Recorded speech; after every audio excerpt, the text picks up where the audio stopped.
마태복음 24장. 예수님께서 성전을 떠나 걸어가실 때 제자들이 와서 성전 건물을 가리켜 보였습니다. 예수님께서 말씀하셨습니다. 너희가 이 모든 것을 보고 있지 않느냐? 내가 너희에게 진정으로 말한다. 여기에 있는 돌 하나도 돌 위에 남지 않고 다 무너질 것이다. 예수님께서 올리브산 위에 앉아 계실 때 제자들이 조용히 와서 말했습니다. 이런 일들이 언제 일어날지 말해 주십시오. 선생님께서 다시 오시는 때와 세상의 마지막 때에 어떤 징조가 있겠습니까? 예수님께서 대답하셨습니다. 아무도 너희를 속이지 못하게 조심하여라. 많은 사람들이 내 이름으로 와서 내가 바로 그리스도다 라고 말할 것이다. 그리고 많은 사람들을 속일 것이다. 또한 너희는 전쟁에 대한 소식과 소문을 들을 것이다. 그러나 두려워하지 마라. 이런 일들은 반드시 일어나야 한다. 그러나 아직 마지막 때는 아니다. 민족이 다른 민족과 싸우기 위해 일어나고 나라가 다른 나라와 싸우기 위해 일어날 것이다. 여러 곳에서 기근과 지진이 있을 것이다. 이런 일들은 해산의 고통이 시작되는 것에 불과하다. 그때 사람들이 너희를 박해하고 심지어 죽이기까지 할 것이다. 나 때문에 너희가 모든 민족에게 미움을 받을 것이다. 그때에 많은 사람들이 넘어질 것이며 서로를 넘겨주고 미워할 것이다. 그리고 많은 거짓 예언자들이 일어나 많은 사람들을 속일 것이다. 또한 불법이 더욱 많아져서 많은 사람들의 사랑이 식을 것이다. 그러나 끝까지 견디는 사람은 구원을 얻을 것이다. 이 하늘나라의 복음이 온 세상에 전파될 것이며 모든 나라에 증거될 것이다. 그때서야 세상의 끝이 올 것이다. 그러므로 예언자 다니엘이 말한 멸망케 하는 혐오할 만한 것이 거룩한 곳에 서 있는 것을 보면 유대에 있는 사람들은 산으로 도망하여라. 지붕 위에 있는 사람은 집 안에 있는 것을 가지러 내려가지 마라. 밭에 있는 사람은 겉옷을 가지러 되돌아가지 마라. 그때에는 임신한 여자와 젖먹이는 여자에게 화가 있을 것이다. 너희가 도망하는 때가 겨울이나 안식일이 아니기를 기도하여라. 그때에는 많은 어려움이 있을 것이기 때문이다. 세상이 생기고 나서 지금까지 이 같은 환난은 일어난 적이 없었고 이후로도 없을 것이다. 하나님께서 그 기간을 줄여주시지 않으시면 아무도 구원받지 못할 것이다. 그러나 하나님께서는 선택한 사람들을 위하여 그 기간을 줄여주실 것이다. 그때의 사람들이 여보시오, 그리스도가 여기 계십니다.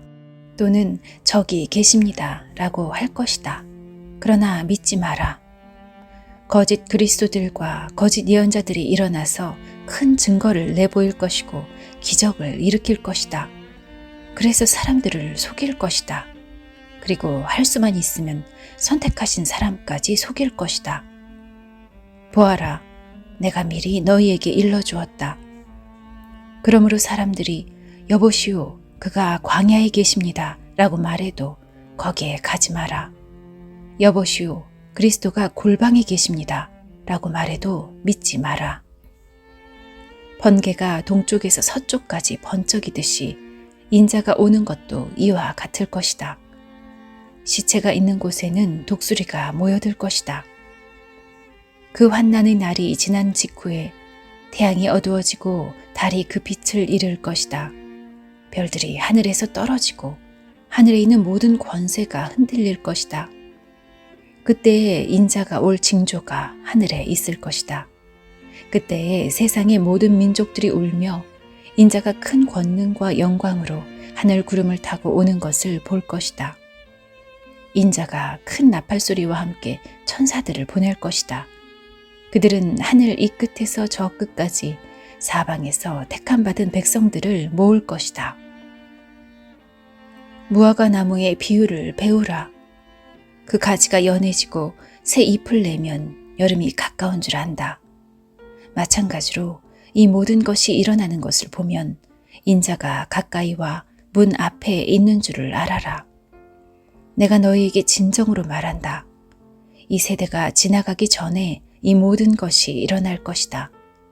하늘과 땅이 없어질지라도 내 말은 결코 없어지지 않을 것이다.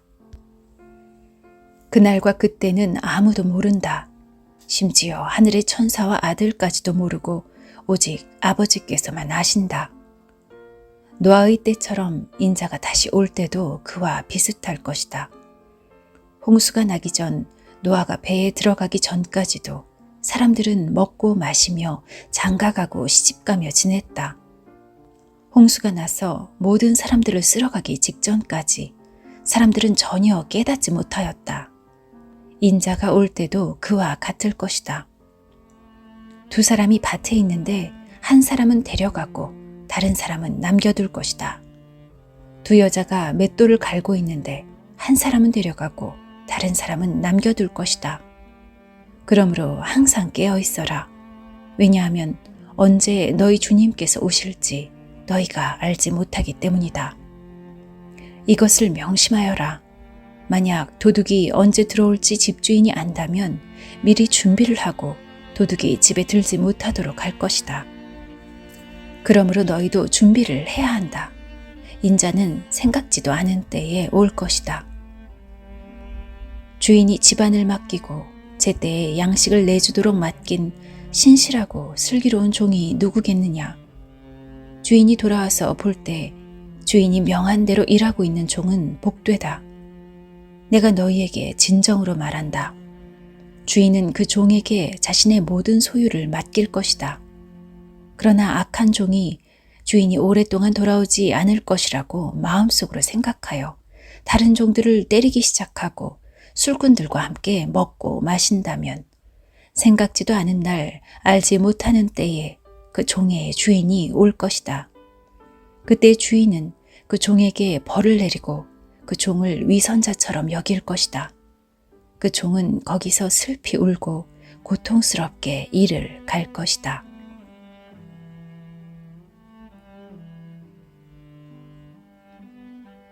마태복음 25장. 하늘나라는 등을 들고 신랑을 맞으러 나간 10명의 처녀에 빗댈 수 있다. 그 가운데 5명의 처녀는 어리석고 5명의 처녀는 지혜로웠다. 어리석은 처녀들은 등을 가지고 있었지만 기름이 없었다. 지혜로운 처녀들은 등뿐만 아니라 통에 기름까지 넣어가지고 있었다. 신랑이 오는 것이 매우 늦어져서 처녀들이 모두 졸다가 잠이 들었다. 한밤중에 어떤 사람이 소리쳤다. 여보시오, 신랑이 옵니다. 나와서 맞이하십시오. 그러자 모든 처녀들이 깨어나 등불을 준비하였다. 어리석은 처녀들이 지혜로운 처녀들에게 말했다. 등불이 꺼져가니 우리에게 기름을 조금만 나누어 다오. 지혜로운 처녀들이 대답했다. 안 돼. 우리가 함께 쓰기엔 기름이 충분치 않아. 기름 파는 사람에게 가서 사렴.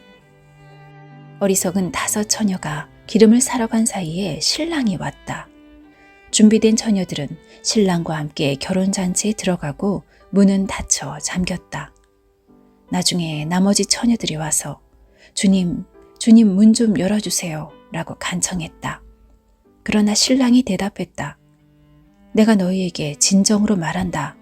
나는 너희를 알지 못한다. 그러므로 항상 깨어 있어라. 그 까닭은 너희가 그 날과 그 때를 알지 못하기 때문이다. 하늘나라는 여행을 떠날 때 종들을 불러서 자기 재산을 맡긴 사람과 같다.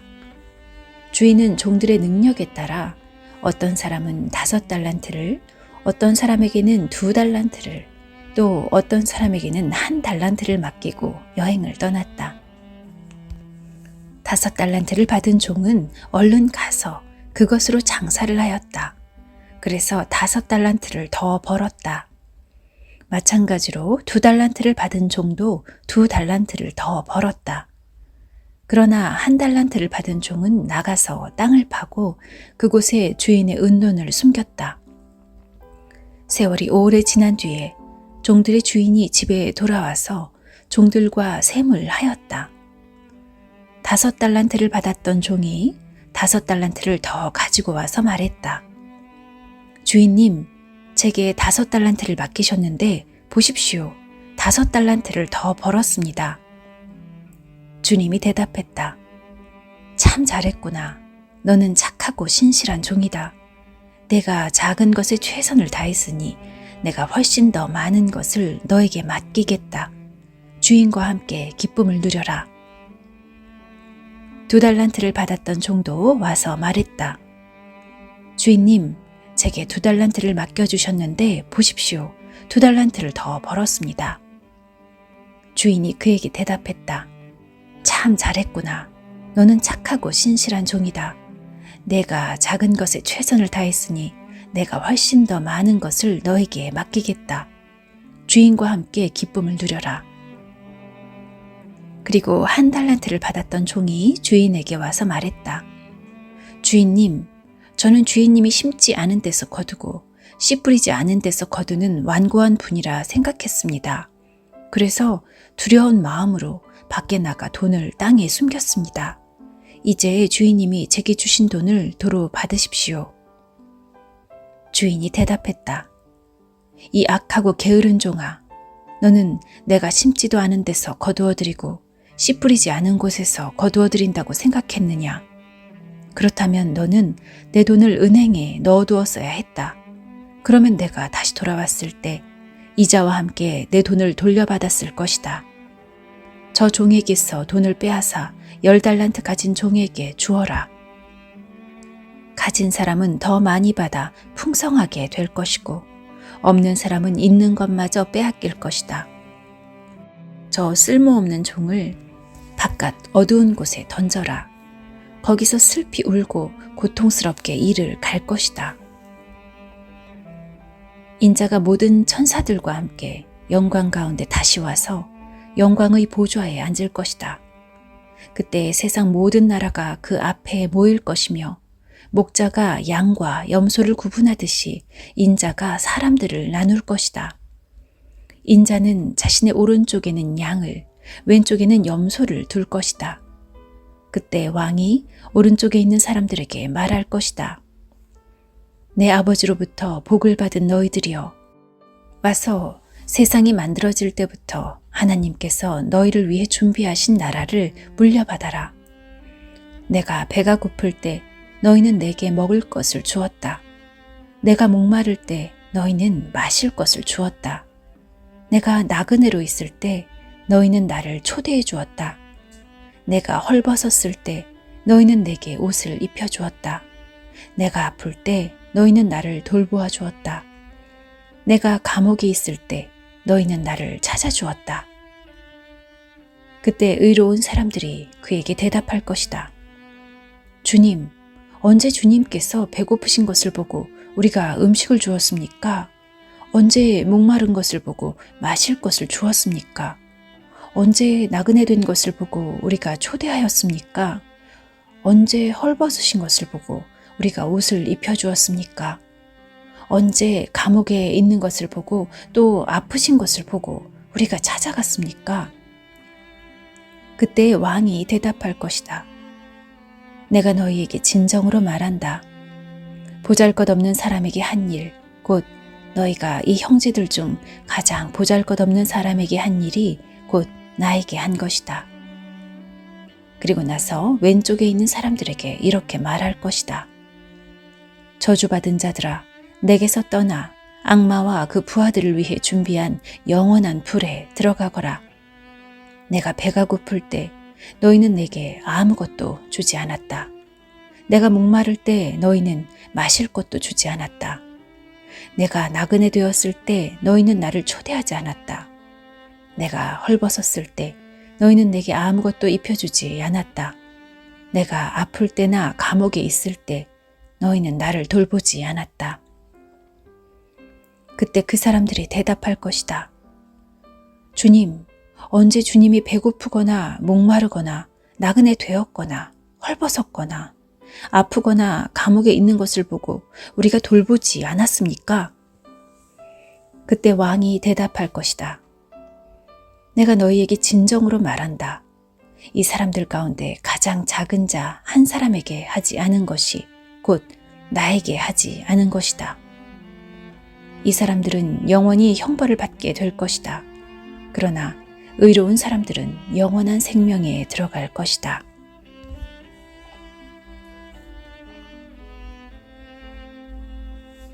마태복음 26장. 예수님께서 이 모든 말씀을 마치셨을 때입니다. 예수님께서 제자들에게 말씀하셨습니다. 너희도 알다시피 이틀 뒤가 유월절이다. 그때에 인자는 넘겨져 십자가에서 죽을 것이다. 그때 대제사장과 장로들이 가야바라고 하는 대제사장 공관에 모였습니다. 그들은 조용히 예수님을 잡아 죽일 계획을 세웠습니다. 그러나 그들은 명절 기간에는 안 돼. 사람들 사이에 폭동이 일어날 수 있으니까 라고 말했습니다. 예수님께서 베다니에서 문둥병에 걸렸던 시몬의 집에 계셨을 때입니다. 한 여자가 비싼 향유 한 병을 가지고 와 식사하고 계시는 예수님의 머리에 이 향유를 부었습니다. 이 광경을 본 제자들이 화를 냈습니다. 왜 이 값비싼 향유를 낭비하는 것이요? 그것을 비싼 값에 팔아서 가난한 사람들에게 줄 수도 있었을 텐데. 예수님께서 이것을 아시고 말씀하셨습니다. 왜 이 여자를 괴롭히느냐? 그는 나에게 좋은 일을 하였다. 가난한 사람들은 항상 너희 가운데 있을 것이다. 그러나 나는 너희와 항상 함께 있지 않을 것이다. 이 여자는 내 몸에 향유를 부어 내 장례를 준비한 것이다. 내가 진정으로 너희에게 말한다. 온 세상에 복음이 전해지는 곳마다 이 여자가 한 일도 전해져 그를 기억할 것이다. 그때 12제자 가운데 한 명인 가룟 출신의 유다가 대제사장들에게 갔습니다. 가룟 유다가 말했습니다. 내가 예수를 당신들에게 넘기면 나에게 얼마를 주겠소? 제사장들은 유다에게 은 30개를 주었습니다. 그 후로부터 유다는 예수님을 넘길 기회를 노렸습니다. 무교절의 첫 번째 날에 제자들이 예수님께 와서 말했습니다. 유월절 음식을 어디에다 준비할까요? 예수님께서 대답하셨습니다. 성 안에 들어가 한 사람에게 이렇게 말하여라. 선생님께서 때가 가까웠으니 당신 집에서 제자들과 함께 유월절을 보내겠다고 말씀하십니다. 제자들이 예수님께서 말씀하신 대로 행하여 유월절을 준비하였습니다. 그날 저녁에 예수님께서 12명의 제자들과 함께 음식을 드시기 위해 앉으셨습니다. 모두들 식사를 하고 있을 때 예수님께서 말씀하셨습니다. 내가 너희에게 진정으로 말한다. 너희 중에 하나가 나를 배반할 것이다. 제자들은 매우 슬퍼하며 한 사람씩 예수님께 묻기 시작했습니다. 주님, 제가 그 사람은 아니죠? 예수님께서 대답하셨습니다. 나와 함께 그릇에 손을 넣는 자가 나를 배반할 것이다. 성경에 쓰여진 대로 인자는 떠나갈 것이다. 그러나 인자를 넘겨주는 그 사람에게는 화가 있다. 차라리 태어나지 않았더라면 자신에게 더 좋았을 것이다. 예수님을 배반한 유다가 예수님께 말했습니다. 선생님이요, 설마 제가 그 사람입니까? 예수님께서 그에게 네가 말했다 하고 대답하셨습니다. 식사 때에 예수님께서는 빵을 들어 감사 기도를 드리시고 그것을 떼어 제자들에게 주시며 말씀하셨습니다. 받아 먹어라. 이것은 내 몸이다. 또한 예수님께서 잔을 들어 감사드리신 후 그것을 제자들에게 주시며 말씀하셨습니다. 너희 모두 이것을 마셔라. 이것은 죄를 용서하기 위하여 많은 사람들을 위해 붓는 나의 피, 곧 언약의 피이다. 내가 너희에게 말한다. 내가 아버지의 나라에서 너희와 함께 새롭게 마시는 그날까지 지금부터는 포도 열매로 빚은 것을 마시지 않을 것이다. 그들은 찬송을 부르고 올리브산으로 올라갔습니다. 예수님께서 제자들에게 말씀하셨습니다. 오늘 밤 너희는 모두 나를 버릴 것이다. 성경에 이렇게 쓰여 있다. 내가 목자를 칠 것이니 양이 흩어질 것이다. 그러나 내가 살아난 뒤에 너희보다 먼저 갈릴리로 갈 것이다. 베드로가 말했습니다. 다른 모든 제자들이 주님을 버릴지라도 저는 결코 버리지 않겠습니다. 예수님께서 대답하셨습니다. 내가 진정으로 너에게 말한다. 바로 오늘 밤 닭이 울기 전에 내가 나를 3번이나 모른다고 할 것이다. 베드로가 예수님께 말했습니다. 주님과 함께 죽을지라도 결코 주님을 모른다고 하지 않을 것입니다. 다른 제자들도 모두 똑같이 말했습니다. 그때 예수님께서 제자들과 함께 겟세마네라고 불리는 곳으로 가셨습니다. 예수님께서 제자들에게 말씀하셨습니다. 내가 저기에 가서 기도하는 동안 여기 앉아 있어라. 그리고는 베드로와 세베대의 2 아들을 데리고 가셨습니다. 예수님께서는 매우 근심하시며 괴로워하기 시작하셨습니다. 예수님께서는 3 제자에게 말씀하셨습니다. 내 마음이 괴로워 죽을 지경이다. 여기서 머무르며 나와 함께 깨어 있어라.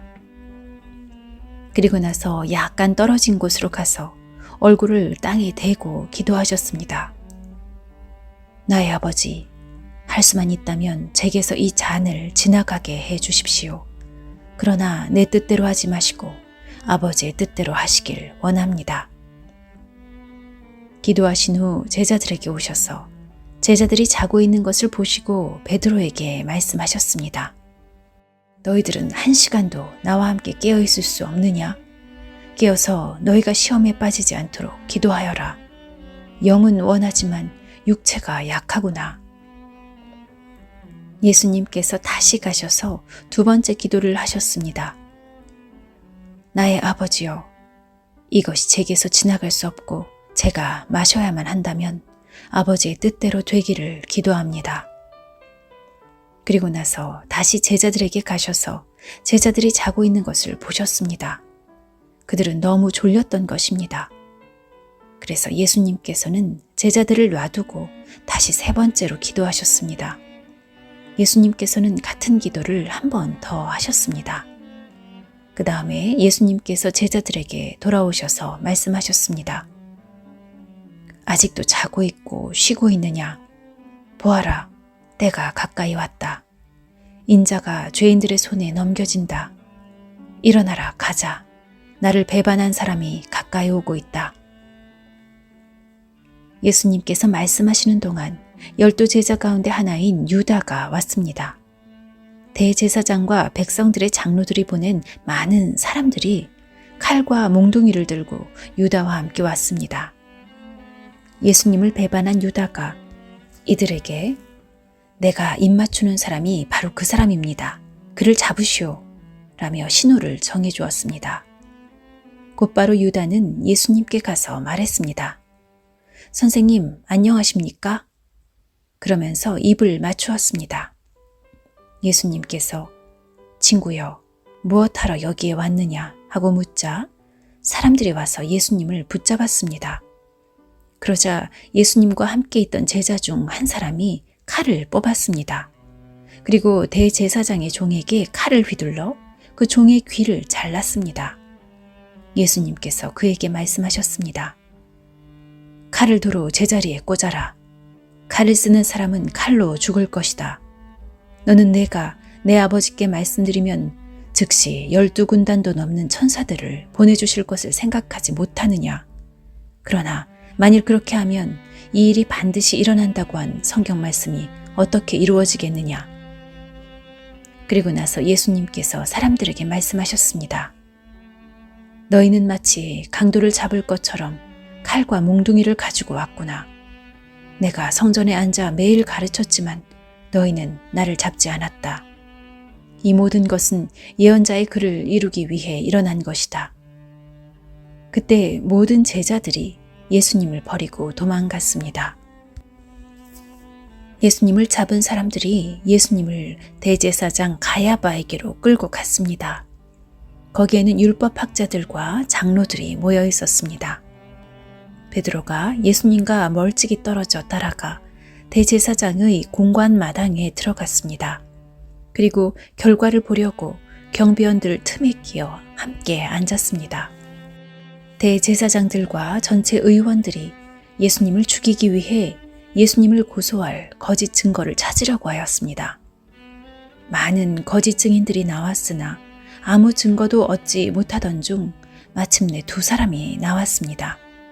이들은 이 사람이 나는 하나님의 성전을 헐고 그것을 3일 만에 다시 세울 수 있다라고 말했습니다.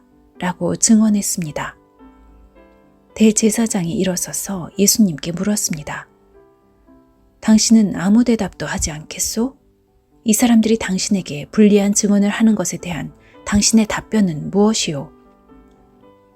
그러나 예수님께서는 아무것도 말씀하시지 않았습니다.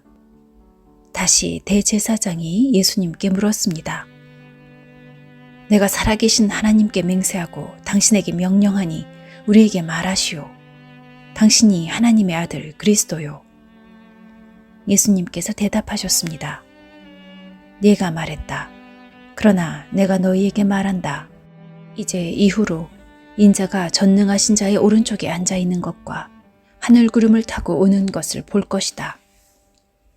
그러자 대제사장이 자기 옷을 찢으며 말했습니다.